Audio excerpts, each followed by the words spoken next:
ആപ്കി അദാലത്തിൽ സൽമാൻ ഖുർഷിദിന്റെ മേലുള്ള കുറ്റാരോപണം ഇദ്ദേഹത്തിന് ഉത്തർപ്രദേശിൽ നടക്കുന്ന കോൺഗ്രസ് പ്രശ്നങ്ങളിൽ ഇടപെടാൻ കഴിയുന്നില്ല എന്നുള്ളതാണ്. സൽമാൻ സാർ, താങ്കളെ കോൺഗ്രസ് പാർട്ടി ഉത്തർപ്രദേശിലേക്ക് അയച്ചത് പാർട്ടിയെ ബലപ്പെടുത്താൻ വേണ്ടിയാണ്. പക്ഷേ എന്ന് താങ്കളെ കോൺഗ്രസ് പ്രസിഡന്റാക്കിയോ അതിനുശേഷം പ്രക്ഷോഭങ്ങൾ നടന്നു, താങ്കളുടെ കോലം കത്തിച്ചു, താങ്കളുടെ പാർട്ടിക്കാർ തന്നെ താങ്കളെ എതിർക്കാനും തുടങ്ങി, വീതിയിലേക്ക് വഴക്കെത്തി. ഇത് സത്യമാണ്. ഇത് ഒരുപാട് ആൾക്കാർ അവിടെ ചെയ്യാറുണ്ട്. പക്ഷേ അവരുടെ ചരിത്രം എന്താണ്? കുറച്ചാൾ മുമ്പ് എവിടുന്നാണ് വന്നത്, ആരോടൊപ്പമാണ് ഉണ്ടായിരുന്നത്, ഈ കാര്യം എല്ലാവരുടെ മുൻപിൽ വെക്കൂ. സാധാരണക്കാരനായ ഒരു വർക്കറിന് ഇപ്പം എന്താണ് ജോലി? ആ വർക്കർ ഇപ്പം എന്ത് ചെയ്തുകൊണ്ടിരിക്കുകയാണ്? ഞാൻ ആഗ്രഹിക്കുന്നത് എന്താണെന്ന് വെച്ചാൽ എല്ലായിടത്തും ഏതെങ്കിലും ഒരു കാര്യത്തിൽ എപ്പോഴും ബിസി ആയിരിക്കണം എന്നാണ്. നമ്മുടെ രാജ്യം മുഴുവൻ പാർട്ടിയുടെ അവസ്ഥ ഇതാണ്. പക്ഷെ ഞങ്ങൾ ആഗ്രഹിക്കുന്നത് എന്താണെന്ന് വെച്ചാൽ എല്ലാവരുടെ അടുത്തും വളരെയധികം സോഫ്റ്റായിട്ട് പെരുമാറണമെന്നാണ്. അതിനുശേഷം കാലമാണ് മറുപടി പറയേണ്ടത്. താങ്കൾ ഒരു വലിയ സ്വപ്നം കോൺഗ്രസ് പാർട്ടിക്ക് നൽകി. ഉത്തർപ്രദേശിൽ വീണ്ടും പാർട്ടി ഒരുപക്ഷെ തോറ്റാലും തീർച്ചയായിട്ടും തിരിച്ചു വരാൻ സാധിക്കുമെന്ന്. പിന്നെ തീർച്ചയായും സ്വപ്നങ്ങളില്ലാത്ത ഒരു രാഷ്ട്രീയക്കാരന് ഒരിക്കലും മുന്നേറാൻ കഴിയില്ല. അതുപോലെ ഈ സ്വപ്നം നിറവേറില്ലെന്ന് ആർക്കും പറയാനും കഴിയില്ല. ആ സ്വപ്നം ഇന്നല്ലെങ്കിൽ നാളെ ഉറപ്പായിട്ടും നടന്നിരിക്കും. അതൊരു സത്യം തന്നെയാണ്. പക്ഷേ അതിനുവേണ്ടി പരിശ്രമിച്ചേ മതിയാകൂ. 17 വർഷം കൊണ്ട് നടക്കാത്തത് ഒരിക്കലും 7 ദിവസം കൊണ്ട് നടക്കാൻ പോകുന്നില്ല. നമ്മൾ പരിശ്രമിച്ചേ മതിയാകൂ. അതിനുള്ള ശക്തി നമുക്കുണ്ട്, വളരെ വലിയ ശക്തിയുണ്ട്. സോണിയാജിയുടെ കൈ. ഇത് സത്യമല്ലേ? താങ്കളുടെ ആ സ്വപ്നം ജനങ്ങൾ തവിടുപൊടിയാക്കി കളഞ്ഞത്. താങ്കൾ വന്നതിന് ശേഷം ഒരു ലോക്സഭാ ഇലക്ഷൻ നടന്നു, 6 നിയമസഭാ ഇലക്ഷൻ നടന്നു, എല്ലായിടത്തും കോൺഗ്രസ് പാർട്ടി തോറ്റുപോയി. ഇല്ല, അങ്ങനെയല്ല. ഇതിനു മുമ്പ് അവിടെ നടന്ന തെരഞ്ഞെടുപ്പിൽ ഞങ്ങൾ ജയിച്ചോ ഇല്ലയോ അത് നിങ്ങൾക്ക് അറിയാവുന്നതല്ലേ. എല്ലാവരും എല്ലായിടത്തും ജയിക്കണമെന്നൊന്നും ഇല്ലല്ലോ. ഇപ്രാവശ്യം ഞങ്ങളടുത്ത് സർവേ വന്നിട്ടുണ്ട്. ആ സർവേയിൽ 20% ഇൻക്രീസ് ചെയ്ത് കാണിച്ചിട്ടുണ്ട്. തെരഞ്ഞെടുപ്പ് വരുമ്പോൾ എല്ലാ കാര്യങ്ങളും മനസ്സിലാവും ഞങ്ങളിപ്പോൾ എവിടെയാണ് എങ്ങനെയാണെന്നൊക്കെ. സൽമാൻ സാർ, ഇലഹാബാദ് എവിടെയാണോ നെഹ്റു ജനിച്ചത്, എവിടെയാണോ ഇന്ദിരാഗാന്ധി ഉണ്ടായിരുന്നത്, ആ സ്ഥലത്ത് കോൺഗ്രസ് പാർട്ടിക്ക് അസംബ്ലി ഇലക്ഷനിൽ 660 വോട്ടാണ് ലഭിച്ചത്. ഞാനത് സമ്മതിക്കുന്നു. കാരണം ഞങ്ങൾക്കിത് കുറച്ച് വിഷമമുണ്ടാകുന്ന കാര്യമാണ്. പക്ഷെ ആരാണോ ഇക്കാര്യം പറഞ്ഞത് അവരക്കാര്യം മറന്നിരിക്കുന്നു. കാരണം പണ്ഡിറ്റ് ജവഹർലാൽ നെഹ്റു ഏതിടത്താണോ ഇരുന്നത്, എവിടെയാണോ പ്രാതിനിധ്യം വഹിച്ചിരുന്നത്, അവിടെ ഇന്ന് ആരാണ് ജയിച്ചു വരുന്നത്? മറ്റുള്ളവരെ കൊന്നിട്ട് വിജയിച്ചു വരുന്നവരെ കൊന്നിട്ട് ജയിലിലിരുന്നു കൊണ്ടാണ് തെരഞ്ഞെടുപ്പിൽ വിജയിച്ചു വരുന്നത്. അപ്പോൾ ഈ നാണക്കേട് എനിക്ക് മാത്രമല്ല, നമ്മുടെ രാജ്യത്തിന് മൊത്തമാണ്. അതിന്റെ ഉത്തരവാദികൾ നിങ്ങളും ഞാനുമാണ്.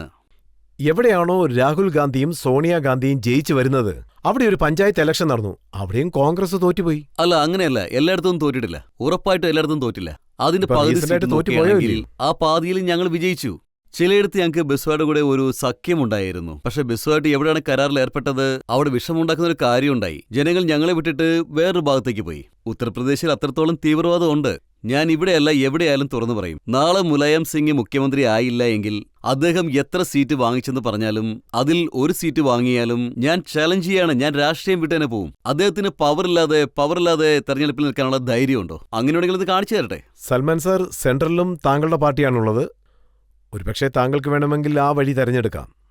അങ്ങനെ തെരഞ്ഞെടുക്കാൻ ഞാൻ ആഗ്രഹിക്കുന്നില്ല. ഞങ്ങൾ ഒരു ഉത്തരവാദിത്തപ്പെട്ട പാർട്ടിയാണ്. ഞങ്ങൾക്ക് ഈ രാജ്യമായിട്ടും ഇതിന്റെ ചരിത്രവുമായിട്ടും കുറച്ച് ബന്ധങ്ങളൊക്കെയുണ്ട്. ഞങ്ങൾക്കും ചില തീരുമാനങ്ങളൊക്കെയുണ്ട്. ഇവിടുത്തെ പൊതുജനങ്ങളോട് കുറച്ച് ബഹുമാനമൊക്കെയുണ്ട്. ഞങ്ങൾ റൌഡീസ് നടത്താൻ വേണ്ടിയിട്ടല്ല രാഷ്ട്രീയത്തിലേക്ക് വന്നത്. താങ്കളുടെ തീരുമാനം രാഹുൽ ഗാന്ധി മാത്രമാണ്. യുപിയിൽ കോൺഗ്രസ് ജയിക്കാൻ അദ്ദേഹത്തെ യൂസ് ചെയ്യാൻ ശ്രമിക്കുകയാണ്. ഞങ്ങൾ രാഹുൽ ഗാന്ധിയെ യൂസ് ചെയ്യാൻ ആഗ്രഹിക്കുന്നുണ്ടെങ്കിൽ ഇന്ന് അദ്ദേഹം ഉത്തർപ്രദേശിലെല്ലാം കറങ്ങുമായിരുന്നല്ലോ. അത് ഞങ്ങൾ രാഹുൽ ഗാന്ധിയോട് ചോദിച്ചു. ഞങ്ങൾ വ്യക്തമായി തന്നെ ചോദിച്ചു, അങ്ങ് ഉത്തർപ്രദേശിൽ എന്താണ് ചെയ്യാൻ ആഗ്രഹിക്കുന്നതെന്ന്. ഞങ്ങൾക്ക് കൃഷി ചെയ്യാനായിട്ട് നിലം ഒരുക്കി തരാനുള്ള അവസരം ഉണ്ടാക്കി തരൂ. ഞങ്ങൾ ഇവിടെ നിലം തയ്യാറാക്കാം, അതിനുശേഷം അങ്ങ് വരൂ.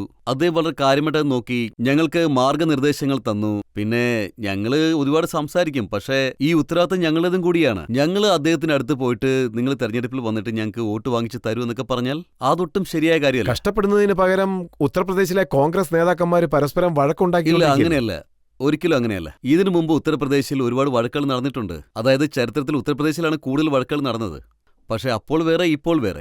ഏതോ ഒരാൾ പത്രക്കാരുടെ അടുത്ത് പോയിട്ട് ഒരു സ്റ്റേറ്റ്മെന്റ് കൊടുത്താൽ മാത്രം അതൊരു വലിയ വഴക്കാവില്ലല്ലോ. ഗ്രൗണ്ടിൽ ഇറങ്ങിയാൽ മാത്രമേ അത് വഴക്കാകുകയുള്ളൂ. ശരിക്കും ഗ്രൗണ്ടിൽ ഇറങ്ങാൻ ആരാണുള്ളത്? അവിടേക്ക് വരൂ. ഞങ്ങളുടെ ജോലിക്കാരോട് ഇരുന്ന് സംസാരിക്കേ. എവിടെ വഴക്കുണ്ടായെന്ന് അവരോട് ചോദിക്കേ. അങ്ങനെ ഒരിടത്തും ഉണ്ടായിട്ടില്ല. പിന്നെ രണ്ടാമത്തെ കാര്യം, ശ്മശാനത്തിൽ ഒരിക്കലും ഒരു വഴക്കം ഉണ്ടാകത്തില്ല. വഴക്ക് തെരുവിലാണ് നടക്കുന്നത്. പക്ഷെ ഉത്തർപ്രദേശിലെ ജനങ്ങൾ താങ്കളോട് ഇങ്ങനെ പറഞ്ഞതായിട്ട് താങ്കൾക്ക് തോന്നിയില്ലേ? കഴിഞ്ഞ കാലം ഇനി തിരിച്ചു വരില്ല, പോയത് തന്നെയാണെന്ന്. ഇതുവരെയായിട്ടും അങ്ങനെ ഒരു കാര്യം പറഞ്ഞതായിട്ട് എന്റെ കാതിൽ ഞാൻ കേട്ടിട്ടില്ല. ഇവരുടെ അടുത്തുനിന്ന് ഞങ്ങളെ രക്ഷിക്കുമെന്നും മാത്രമേ ഞാൻ ഇതുവരെയായിട്ടും കേട്ടിട്ടുള്ളൂ. 4 വശത്തു നിന്നും ഞങ്ങളെ രക്ഷിക്കുന്നുള്ള ശബ്ദം മാത്രമേ കേൾക്കുന്നുള്ളൂ. ഇപ്പോൾ ഞങ്ങൾക്ക് അവിടേക്ക് പോകണം, അവരെ രക്ഷിക്കണം. അതിനുള്ള ശ്രമത്തിലാണ് ഇപ്പോൾ ഞങ്ങൾ. അതിൽ ഞങ്ങൾ വിജയിക്കുമെന്നുള്ള പൂർണ്ണ വിശ്വാസവും ഞങ്ങൾക്കുണ്ട്. ജനങ്ങളിൽ ആർക്കെങ്കിലും എന്തെങ്കിലും ചോദിക്കാനുണ്ടോ? ഫസ്റ്റ് റോയിലിരിക്കുന്ന വ്യക്തി.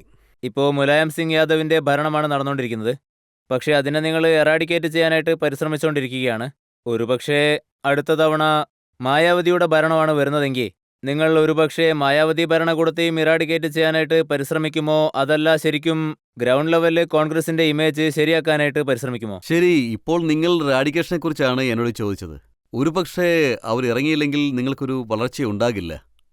ഞങ്ങൾ വളർച്ചയാണ് ആഗ്രഹിക്കുന്നത്, മറ്റൊരാളെ ചവിടിത്താഴ്ത്തി ഉയരാൻ ആഗ്രഹിക്കുന്നില്ല. പിന്നെ ഞങ്ങൾ ചിന്തിക്കുന്നത് ഇന്ന് ഗവൺമെന്റ് ജോലി സാധ്യതയ്ക്കുള്ള ഉത്തരവാദിത്തങ്ങളൊക്കെ ഏറ്റെടുത്ത് നടത്തുന്നുണ്ടെന്നാണ്. വൈദ്യുതി യോജന രാജീവ് ഗാന്ധിയുടെ പേരിൽ തന്നെ നടത്തുന്നുണ്ട്. ഇൻഫർമേഷനുള്ള സാധ്യതകളൊക്കെ നൽകുന്നുണ്ട്. പിന്നെ ചെറിയ ചെറിയ ടൗൺസ് ഡെവലപ്പ് ചെയ്യാൻ വേണ്ടിയിട്ട് ഒരു പ്രധാനപ്പെട്ട സ്ഥാപനം ഒരു വലിയ പ്രോഗ്രാം റെഡിയാക്കിയിട്ടുണ്ട്. റൂറൽ ഏരിയയിലെല്ലാം ഇൻഫ്രാസ്ട്രക്ചർ ഡെവലപ്പ് ചെയ്യാനായിട്ട് പ്രധാനമന്ത്രി പറഞ്ഞിരിക്കുകയാണ്. ഇന്ത്യയുടെ വികസനത്തെക്കുറിച്ച് അദ്ദേഹം പറഞ്ഞിരിക്കുന്നു. ഇതെല്ലാം കാണിച്ച് ഉത്തർപ്രദേശിലെ ഇലക്ഷൻ വിജയിക്കാനായിട്ട് ഞങ്ങൾ ആഗ്രഹിക്കുന്നു. പക്ഷേ സൽമാൻ സാർ, താങ്കൾ തിരശ്ശീലയ്ക്ക് പിന്നിൽ മായാവതിയോടൊപ്പം ഒന്നുചേർന്നെന്നാണ് കേട്ടത്. തിരശ്ശീലയ്ക്ക് പിന്നിൽ എന്തെങ്കിലും ചെയ്യണമെന്നുണ്ടെങ്കിൽ അപ്പോൾ ഒരു വലിയ തിരശ്ശീല തന്നെ ഇതിനായിട്ട് വേണ്ടിവരും. അതായത് ഞങ്ങൾ ആഗ്രഹിക്കുന്നത് ഞങ്ങളുടെ സ്വന്തം കാലിൽ നിൽക്കാനായിട്ടാണ്. അതിന് പല കാര്യങ്ങളും ഉപേക്ഷിക്കേണ്ടതായിട്ട് വരും. ഘടകകക്ഷികളുടെ സഹായം കൊണ്ട് എപ്പോഴും മുന്നേറാൻ കഴിഞ്ഞെന്ന് വരില്ല. ഞങ്ങൾക്ക് എല്ലാവർക്കും ഉത്തർപ്രദേശിലെ ഇടം കിട്ടിയെന്ന് വരാം. അതിനുള്ള അവസരമുണ്ട്. ഇന്നിപ്പോൾ പിന്നിൽ നിന്നും മുന്നിലേക്ക് വരാനാണ് ഞങ്ങൾ ആഗ്രഹിക്കുന്നത്. അതിനാണ് ശ്രമിക്കുന്നത്. മുന്നിൽ നിൽക്കുന്നവരെ മാറ്റാതെ ഞങ്ങൾക്കൊരിക്കലും മുന്നേറാൻ കഴിയില്ല. അപ്പോൾ ഞങ്ങളുടെ പരിശ്രമം ഞങ്ങളുടെ സ്വന്തം കാലിൽ നിന്നുകൊണ്ട് തന്നെ ആവണം. എല്ലാവരുമായി ഒന്നിച്ചു നിന്ന് പോകണം. വീണ്ടും കോൺഗ്രസിന്റെ പതാക അവിടെ ഉയർന്ന് പറക്കുക തന്നെ വേണം. പറക്കുന്നുള്ള വിശ്വാസമുണ്ട്. അതിന് ഞങ്ങൾ പരിശ്രമിക്കുകയും ചെയ്യുന്നുണ്ട്. പിന്നെ നിങ്ങളും ഒപ്പം ഉണ്ടാവണം. എങ്കിൽ മാത്രമേ അതിലെ